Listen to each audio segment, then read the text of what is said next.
The notification from my banking app stopped me dead in my tracks.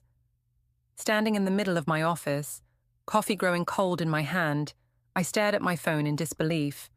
$50,000. Gone. The family reunion fund I'd been building for the past 2 years had been completely drained. I'm Marin, and at 33, I've spent the better part of my adult life being the responsible one, the provider, the sister who always had her act together. While my younger sister Alana charmed her way through life, I built a successful business from scratch and became the family's safety net. "Hey, everything okay?" Morgan poked his head into my office, his usual grin fading when he saw my face. "You look like you've seen a ghost." "The money's gone," I said, my voice barely above a whisper. "All of it." Morgan stepped inside, closing the door behind him. He shifted uncomfortably, not meeting my eyes. "Listen, Marin, there's something you need to know." That's when my world truly began to crumble. "Alana's getting married this weekend," he said, the words tumbling out quickly. "At the Mountain View Resort. They're calling it a family reunion, but—" He trailed off, watching my reaction carefully. I sank into my chair, pieces clicking into place. "That's impossible. She would have told me." "Would she?" Morgan raised an eyebrow. "Look, I only know because my cousin works at the resort. She mentioned a Roberts wedding, and when I heard the details—" He shook his head. "I couldn't not tell you." My hands trembled as I pulled up my sister's Instagram. There it was. Subtle hints I'd missed. Wedding planning posts disguised as general lifestyle content. Comments from mutual friends about being so excited for this weekend. I dialed my mother's number, my heart pounding. "Hi, sweetie," Reagan answered, her voice artificially bright. "Is everything okay?" "Mum, is there something happening this weekend I should know about?" A pause. Too long. "Just the family reunion, dear. You said you couldn't make it, remember? Too busy with work." "I never said that. I never even received an invitation." "Right," I replied, keeping my voice steady. "The reunion. At Mountain View Resort." "Yes, that's right." Another pause. "Listen, honey, I'm in the middle of something. Is Alana getting married?" The silence on the other end was deafening. "Who told you?" she finally asked, her voice sharp. "It was supposed to be a surprise." I laughed, a hollow sound. "A surprise?" "Mum, it's my money paying for this surprise. The family reunion fund. That's what's funding this wedding, isn't it?" "Now, Marin, don't be dramatic. You're always so dramatic about money." I hung up. Morgan was still standing there, watching me with concern. "What are you going to do?" I pulled up my Aunt Maeve's number. If anyone would give me straight answers, it would be her. She answered on the second ring. "I was wondering when you'd call," she said softly. "Did you know?" "Yes." At least she was honest. "I wanted to tell you, but Alana insisted it would cause problems. She said you'd try to take over everything, make it about you somehow." "Make it about me?" I stood up, pacing. "It's my money they're using, Aunt Maeve. $50,000 I saved for our actual family reunion. Money I worked for while Alana was—" I stopped myself, breathing hard. "The wedding's in 3 days," Maeve said. "What are you planning?" I looked out my office window, watching the city buzz below. My whole life, I'd played by the rules. Been the good daughter, the supportive sister, the family bank. And this was my reward, being deliberately excluded from my own sister's wedding, paid for with my money. "I'm going to that wedding," I said, my voice steady now, "and I'm going to make sure everyone knows exactly who made it possible." "Marin," Maeve's voice held a warning. "No, Aunt Maeve.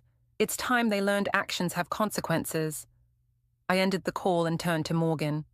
"I need your help." He grinned, a spark of mischief in his eyes. "I thought you'd never ask. What's the plan?" I grabbed my purse and car keys. "First, we're going shopping.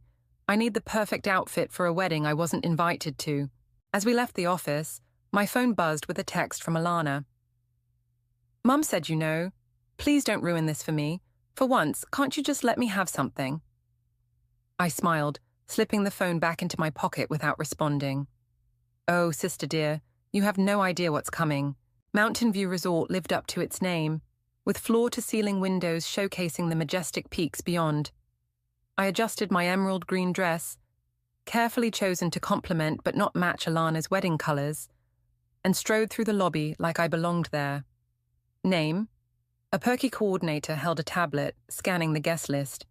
Oh, I'm family, I smiled sweetly. The bride's sister. Her eyes widened slightly. I don't see you on the list. That must be a mistake. I'm Maren, the maid of honor. Actually, she glanced at her tablet, the maid of honor is listed as, is there a problem here? My mother's voice cut through the conversation. She froze when she saw me, her perfectly made-up face paling. Maren, what are you doing here? Supporting my sister on her big day, of course. I turned to face her fully. Isn't that what family does? Reagan grabbed my arm, pulling me aside. You need to leave. Now. You'll ruin everything. Like you ruined my trust? Or just my bank account? There you are.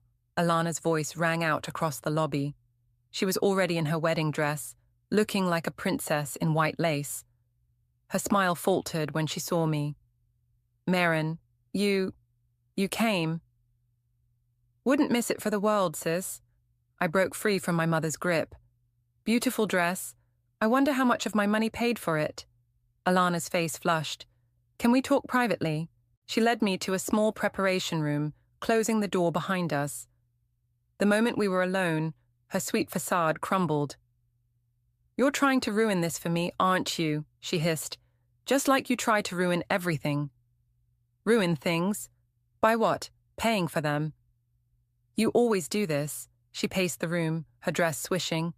You hold your money over our heads like some kind of weapon, making us feel small, dependent. I laughed incredulously. Are you seriously trying to make me the villain here? You stole from me, Alana. You and Mom conspired to exclude me from your wedding while using my money to pay for it. We borrowed it, she corrected. We were going to pay you back. When? How? I stepped closer. With what money? The money you don't have from the job you can't keep. The door opened, and Eric, my ex, and apparently now Alana's confidant, stepped in. Everything okay in here? I heard raised voices. Everything's fine, Alana said quickly. Maren was just leaving. Actually, I think I'll stay. I moved toward the door. I'd hate to miss the speeches. I have quite a few stories to share about the happy couple. Eric caught my arm as I passed. Don't do this, Maren. You'll regret it. I yanked my arm away.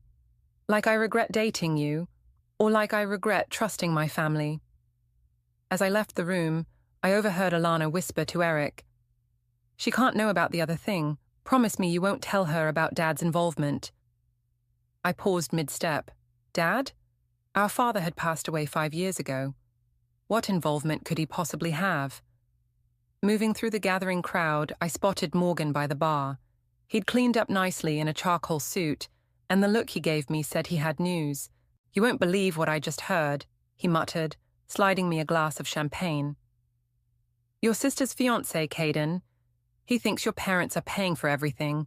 He has no idea about the money situation. I took a long sip, watching Caden across the room. He was handsome in a conventional way, greeting guests with genuine warmth. He looked like a good guy, maybe too good for my sister. Poor bastard, I murmured. He has no idea what he's marrying into. What's your play here? Morgan asked. Before I could answer, my Aunt Maeve appeared. Maren, honey, please think carefully about what you're doing. Some truths, once spoken, can't be taken back. They should have thought about that before they lied to me. I finished my champagne. Besides, I heard something interesting just now. Something about Dad being involved somehow. Maeve's face went white. Where did you hear that? So it's true. I studied her reaction. What aren't you telling me, Aunt Maeve? She opened her mouth to respond, but the wedding coordinator's voice cut through the crowd. Everyone, please take your seats. The ceremony is about to begin. We'll talk later, Maeve promised, hurrying away. I watched her retreat, then turned to Morgan. Find out everything you can about Dad's connection to all this. I have a feeling we're just scratching the surface of this family's secrets. As guests filed into the ceremony space, I took a seat in the back row. Let them think I was backing down. The real show wouldn't start until the reception. During the ceremony, I watched my sister float down the aisle on our mother's arm, playing the role of the blushing bride to perfection. Each step was funded by my hard work, every flower and crystal decoration paid for with my stolen money. I gripped my program so tightly it crumpled. After the I-dos, I circulated through the cocktail hour, eavesdropping on conversations. Guests gushed about the family's generosity and how the Roberts really went all out for their youngest. If they only knew. Marin? A familiar voice made me turn. Caden stood there, champagne in hand. I didn't know you were coming. Alana said you were too busy with work. Did she? I smiled. Funny how stories get twisted. Congratulations, by the way. Beautiful ceremony. He beamed. Thanks. Your parents really outdid themselves. I tried to contribute, but they insisted on handling everything. How generous of them, I said, my voice dripping with sweetness. Tell me, Caden, has my sister mentioned anything about her financial situation? Or our families? His brow furrowed. What do you mean? Before I could respond, my mother materialized between us. Caden, dear, your parents are looking for you. She practically shoved him away before turning on me. Stop it, right now. Stop what, Mom? Having conversations, existing. You know exactly what you're doing. She grabbed my elbow, steering me toward an empty hallway. Why can't you just be happy for your sister? Happy? I yanked my arm free. You want me to be happy about theft? It wasn't theft. It was... She lowered her voice. It was what your father would have wanted. What does Dad have to do with this? Reagan's face closed off. Nothing. Forget I said anything. No, you don't get to do that. I blocked her path. First Alana and Eric, now you. What aren't you telling me about Dad? There you two are. Aunt Maeve's voice cut through the tension. Reagan, the photographer wants family photos. My mother practically fled. Maeve watched her go, then turned to me with worried eyes. You need to be careful, Marin. You're pulling at threads that could unravel everything. Good, I snapped. Let it unravel. I'm tired of being the only one holding everything together. Morgan appeared, slightly out of breath. You need to hear this, he said, pulling me aside. I've been talking to some of the older guests. Apparently your dad had a secret insurance policy, one that only paid out if certain conditions were met. What conditions? I'm still working on that part, but get this, the policy was worth exactly $50,000. My head spun. The exact amount that was in your family reunion fund? Yeah. Morgan glanced around. And guess who was the beneficiary? Alana, I whispered. Bingo. The pieces were starting to fit together, but the picture they formed made no sense. Why would Dad have a secret policy for Alana? Why did it match my stolen money exactly? I spotted Eric watching us from across the room. When our eyes met, he quickly looked away and headed for the terrace. I followed. Spill it, I demanded, cornering him outside. What do you know about Dad's insurance policy? He lit a cigarette, hands shaking slightly. I shouldn't be talking to you about this. You owe me, Eric, after everything. He took a long drag. Your dad. He made some mistakes, Marin. Bad investments, loans from the wrong people. The insurance was supposed to fix things, but what? The policy wouldn't pay out unless Alana was married before she turned 30. He wouldn't meet my eyes. She turns 30 next month. The revelation hit me like a physical blow. So this whole wedding was rushed to meet the deadline. Yeah. He finally looked at me. But your sister really does love Caden. That part's real. I leaned against the railing, processing. And my money? The fund? They needed it for the wedding expenses. The policy hasn't paid out yet. He crushed his cigarette. Look, I know it's messed up, but they were desperate. Your dad's debts. There are people waiting for that money. Before I could respond, Caden appeared in the doorway. There you are, he said, looking between us with confusion. Marin, could we talk for a minute? I straightened up, smoothing my dress. Of course. As I followed Caden inside, my mind raced.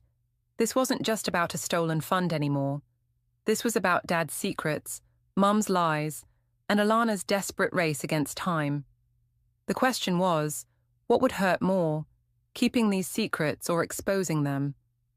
The reception was about to begin, and I had a decision to make. Caden led me to a quiet corner of the reception hall, his face etched with concern.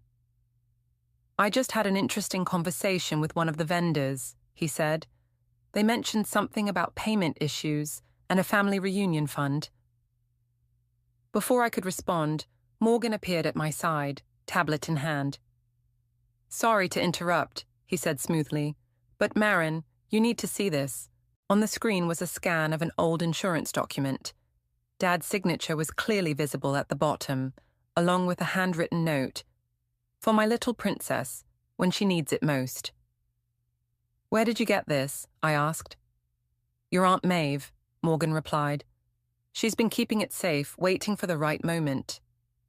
Caden peered at the screen. What's that? The truth, I said, just as the DJ announced it was time for speeches. And speaking of truth, I believe it's my turn to say a few words about the happy couple. Marin, Caden grabbed my arm. What's going on? Ask your new wife, I said, pulling away and heading for the microphone. My mother's face drained of color as I took the stage. Alana, seated at the head table, gripped her champagne glass so tightly I thought it might shatter. For those who don't know me, I began, my voice steady.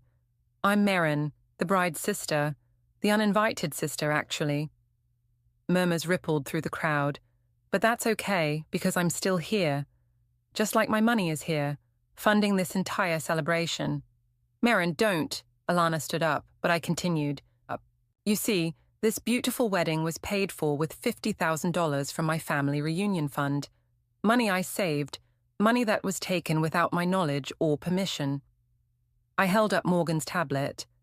But here's the interesting part. That amount exactly matches a secret insurance policy our father left for Alana. A policy that only pays out if she marries before her 30th birthday, which is coincidentally next month. The room erupted in whispers. Caden's face showed dawning comprehension and horror. So I have to ask, sis, I turned to Alana, is this really about love? Or is it about Daddy's money and his mysterious debts? That's enough. Reagan rushed toward the stage, but Morgan blocked her path. No, Mom, it's not enough. I projected my voice over the chaos. Tell them about Dad's debts. Tell them about the people waiting for this insurance payout. Tell them why you really needed my money to make this wedding happen right now. Alana burst into tears, mascara streaming down her face. You don't understand. They were going to take everything. Who was going to take everything? Caden demanded, standing up. Alana, what is she talking about? The loan sharks, Eric spoke up from his table. Your father-in-law borrowed money from some dangerous people. This insurance payout is supposed to clear those debts. The room fell silent. Caden stared at his new wife in disbelief. You married me to pay off your father's gambling debts. No, Alana cried. I love you. The timing was just convenient. I watched it all unravel, feeling strangely hollow. This wasn't the satisfaction I'd expected. Ladies and gentlemen, I said into the microphone, I apologize for disrupting this celebration of love and deceit. Please enjoy the cake. I paid for that too. As I stepped down, Aunt Maeve caught my arm. There's more, she whispered. The insurance policy. It's not just about the money. There's a letter your father left with it. Something he wanted Alana to know only after she was married. What does it say? Before she could answer, Alana's scream cut through the room. You've ruined everything, just like you always do. She lunged at me, but Caden caught her around the waist. The only thing ruined here is the truth you tried to bury, I said calmly. Now, about that letter, Aunt Maeve. Not here, she glanced around nervously. Meet me in my room in 10 minutes. Room 412. As she hurried away, Morgan appeared at my side. Well, that was quite a show. It's not over yet, I said, watching Caden storm out of the reception hall. Alana running after him in her white dress. Dad left one more secret for us to uncover. My mother stood alone at the head table, tears streaming down her face. For a moment, our eyes met across the room. In that look, I saw something I'd never seen before. Fear. What had Dad written in that letter? And more importantly, was I ready to learn the truth about the man we'd all thought we knew? "Come on," I said to Morgan. "We have an appointment with the past." The elevator ride to the 4th floor felt endless. Morgan kept checking his phone, showing me the chaos unfolding on social media as wedding guests shared their versions of what had happened. "Your sister's trending locally," he said with a low whistle. "Not in a good way." Room 412's door opened before we could knock. Aunt Maeve pulled us inside, checking the hallway before closing it. "Reagan's on her way up," she said, hands shaking as she retrieved an envelope from her purse. "We don't have much time." "Just give me the letter," I said, reaching for it. She pulled back. "Merrin, you need to understand something first. Your father—" The door burst open. My mother stood there, mascara streaked down her face, looking more desperate than I'd ever seen her. "Don't you dare," she said to Maeve. "We swore we'd never tell them." "Tell us what?" I demanded. "What's in that letter?" "The truth about your father," Maeve said softly. "About who he really was." "He was a gambling addict," I said. "We already know that." "No," Reagan's voice cracked. "He was a thief. He stole from his company, from his partners. The gambling debts were just a cover story." Morgan stepped between us as I moved toward my mother. "What are you talking about?" "The insurance policy wasn't really insurance," Maeve explained, finally opening the envelope. "It was money he'd hidden away. Stolen money. He knew they'd come looking for it eventually." My hands trembled as I took the letter. Dad's familiar handwriting filled the page. "My dearest Alana, if you're reading this, you've fulfilled the condition I set, marriage before 30. I'm sorry for the burden I've placed on you, but I needed to ensure this money would be protected until the statute of limitations expired. The 50,000 is clean now, legally yours. Use it to start fresh, to escape the mess I've made. I chose you for this because you're like me. You understand that sometimes the end justifies the means. Maren is too much like your mother, too rigid in her morality. Protect her from this truth, she wouldn't understand. All my love. Dad." The paper slipped from my fingers. "He thought I was too moral." I laughed, a harsh sound. "While Alana was just immoral enough." "He was trying to protect you," Reagan insisted, "by making me the family ATM, by letting Alana steal from me." "That wasn't part of the plan," Maeve interjected. "The stolen money was supposed to stay hidden until after the wedding. But when the venue demanded full payment up front, they got desperate," Morgan finished. "So they used your money as a bridge loan." A commotion in the hallway drew our attention. Alana burst in, her wedding dress askew, face streaked with tears. "Caden's gone," she sobbed. "He left. He's demanding an annulment." "Good for him," I said coldly. "This is all your fault," she screamed, lunging at me. Morgan caught her mid-stride. "You couldn't let me have this one thing." "One thing?" I stepped closer, Morgan still restraining her. "You've had everything. Dad's favor, Mom's protection, my money." "I had Dad's burden," she shot back. "His secrets, his shame. Do you know what it's like carrying that around?" "Girls, please," Reagan tried to intervene. "No, Mom," I turned on her. "You don't get to play peacemaker now. You knew about Dad's crimes. You knew about the stolen money. You let me work myself to the bone supporting this family while protecting his precious legacy. I was protecting both of you by letting her steal from me." "We were going to pay you back," Alana said, suddenly quiet. "With the insurance money, Dad's money. It was always meant for family anyway. That's your justification. That stealing from me was okay because we're family." A sharp knock at the door silenced us all. Eric stood there looking grim. "The police are downstairs," he said. "Someone at the reception called them about the fraud allegations. They want to talk to everyone." Reagan sank onto the bed, head in her hands. Alana started crying again. Maeve clutched Dad's letter, looking between us all helplessly. "Well," I said, smoothing my dress, "I guess it's time for the whole truth to come out. All of it." "Maren, please," Reagan reached for me. "Think about what this will do to our family." I looked at my mother, then at my sister, then at the letter that had shattered our family's carefully constructed lies. "Our family?" I said quietly. "Our family was built on lies, Mom. Maybe it's time to build something new. Something honest." The sound of footsteps in the hallway grew closer. We all stood frozen, waiting for the knock that would change everything. The police interview room felt colder than the rest of the hotel. Detective Torres sat across from me, reviewing my statement about the missing funds. "Let me get this straight," she said, tapping her pen against her notepad. "Your father set up a fake insurance policy as a way to launder stolen money, and your sister and mother used your personal funds to finance a wedding that would trigger the payout." "That's correct." "And you have documentation of all this?"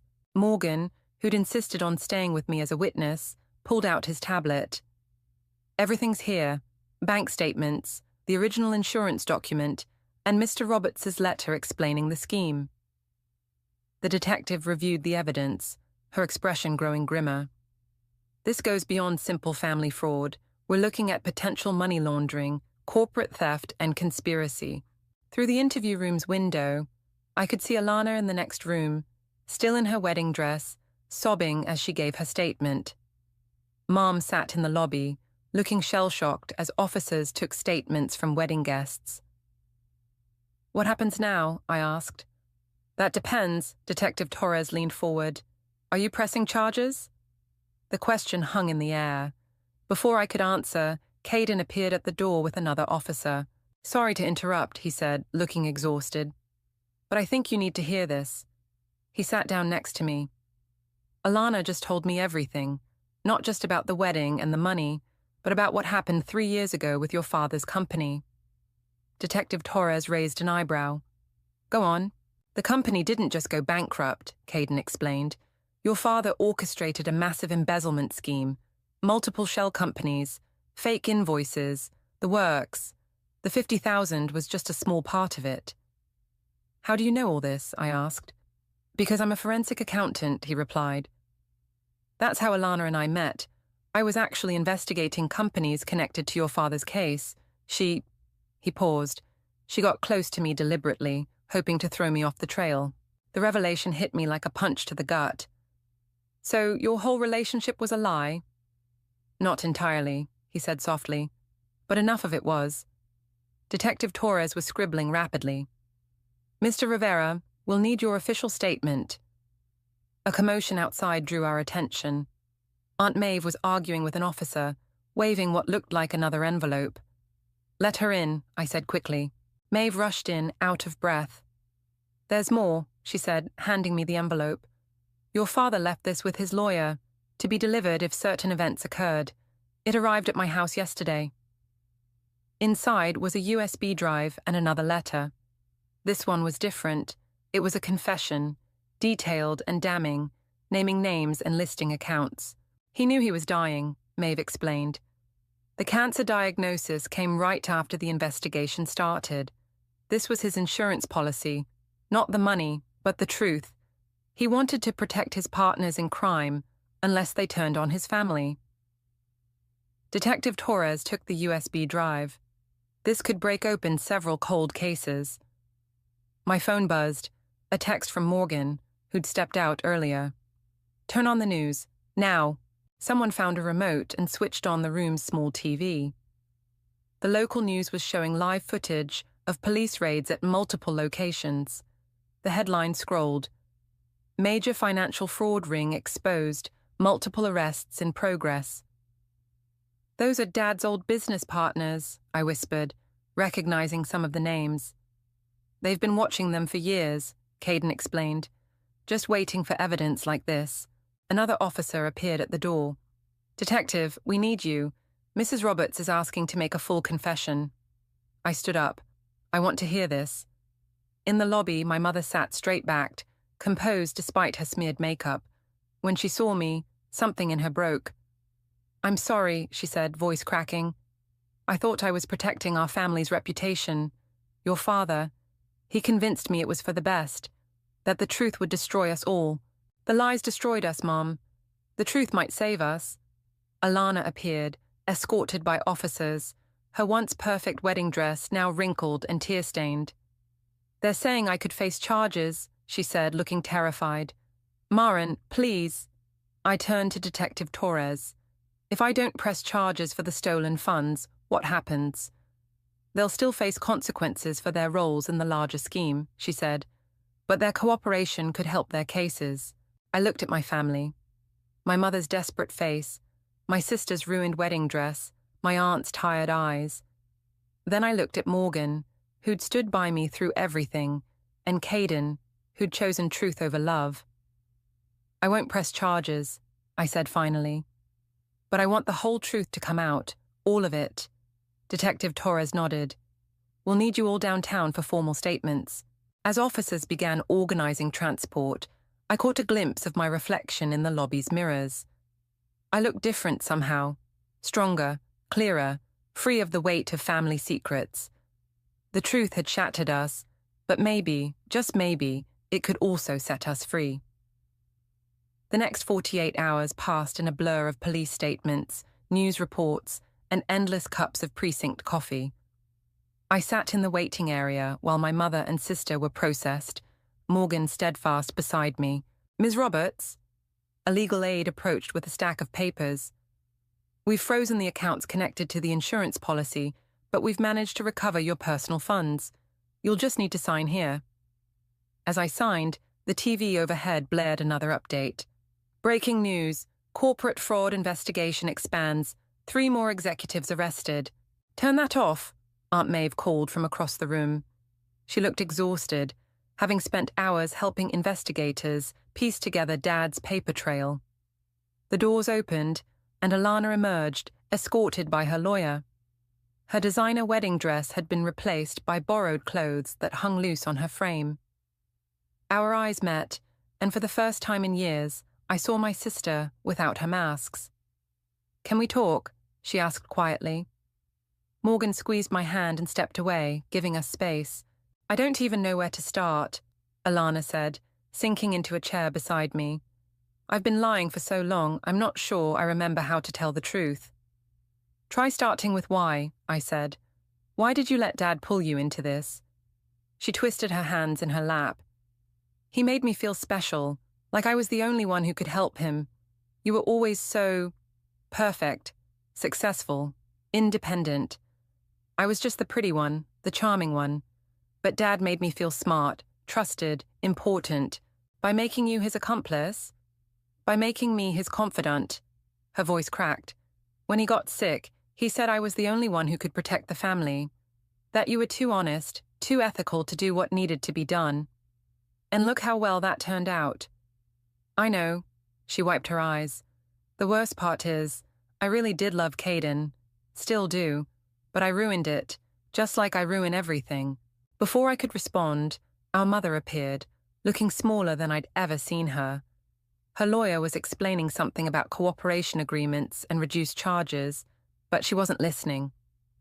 She was staring at the TV screen, where Dad's old photo was being shown next to the word mastermind. Mom, I called out. She turned, tears streaming down her face. I should have told you both the truth years ago, when I first discovered what your father was doing. Maybe then what? I stood up. Maybe then we could have been accomplices sooner. Maybe then we could have helped him steal more. Maren, Aunt Maeve warned. No, she needs to hear this. I faced my mother. You didn't protect us by lying. You taught us that love means covering up crimes. That family loyalty means betraying our own values. I know what you meant, I cut her off. But intent doesn't change impact. Eric appeared, looking uncomfortable in his rumpled suit.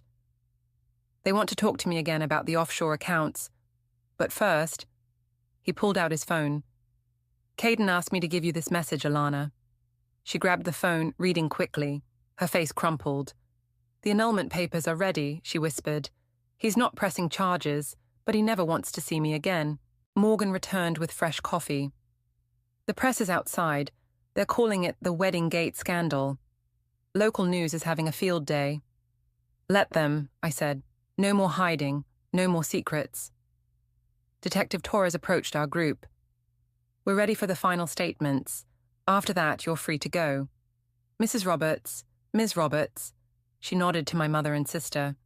Your lawyers will be in touch about the cooperation agreements. As they were led away, Aunt Maeve touched my arm. Your father left one more thing with me, a letter for you, written the day before he died.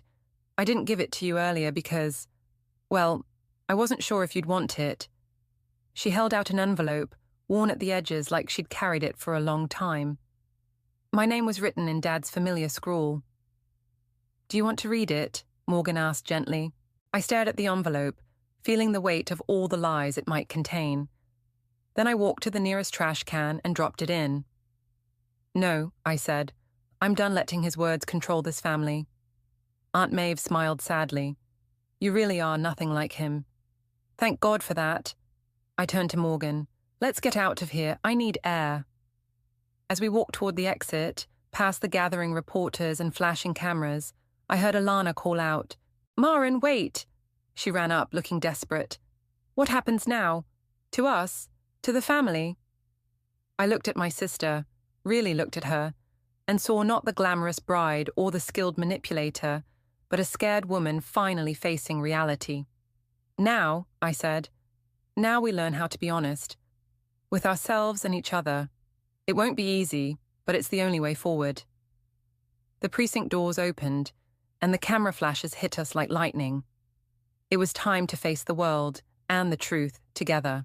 The autumn wind whipped around us as Morgan helped me carry the last box from my mother's house.